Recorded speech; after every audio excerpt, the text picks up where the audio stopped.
Kamu tahu kan, tiap negara nih pasti punya bangunan yang dipakai sebagai simbol kekuatan mereka. Kayak Amerika yang punya White House, Inggris punya Buckingham Castle, Indonesia punya Monas, maupun Rusia yang punya bangunan juga untuk mempresentasikan kekuatannya, yaitu Kremlin. Kremlin sendiri nih punya kompleks benteng yang dibangun di pusat kota Moskow dan sudah mencakup 5 kastil, 4 katedral, dan menara Kremlin yang dikelilingi sama tembok benteng. Dan juga nama Kremlin sendiri memiliki arti yaitu benteng di tengah kota. Tempat dibangunnya Kremlin ini udah digunain sama suku-suku Finlandia loh, dan juga udah digunainnya sejak tahun 200-an.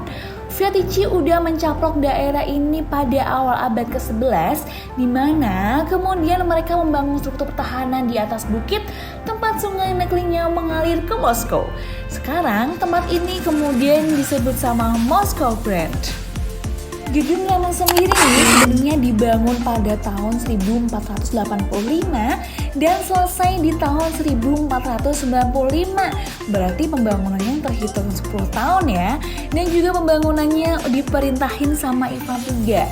Ivan III dalam pembangunannya nih juga mendatangkan arsitek dari Italia, yaitu Petrus Antonus Solarius yang ditugasin buat ngedesain dinding dan menara.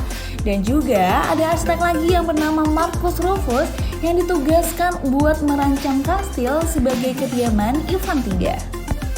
Saat Rusia mengalami krisis politik yang dikenal sebagai Smuta, Kremlin diduduki sama pasukan Polandia dari tanggal 21 September 1610 sampai 26 Oktober 1612 sebelum direbut kembali sama pasukan Rusia yang dipimpin oleh Dmitri Pozarsky dan Kuzman Minin.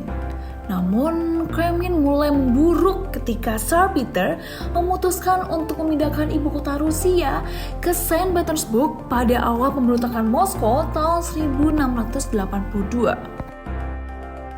Kremlin dipulihkan lagi pada 1773 pada masa pemerintahan Catherine yang Agung. Namun, dalam waktu yang singkat ini, Kremlin udah kembali lagi nih dikuasai sama pasukan asing. Kali ini pasukan Prancis yang dipimpin oleh Napoleon menduduki gedung ini sejak 2 September hingga 11 Oktober 1812 dan mereka merusak isinya. Setelah renovasi tahun 1816 sampai 1819, gedung ini digunakan oleh Kaisar Rusia hingga Revolusi Oktober. Saat komunis mengambil alih Rusia dan mengubah namanya menjadi Uni Soviet, Kremlin juga berfungsi sebagai kediaman pemimpin Soviet.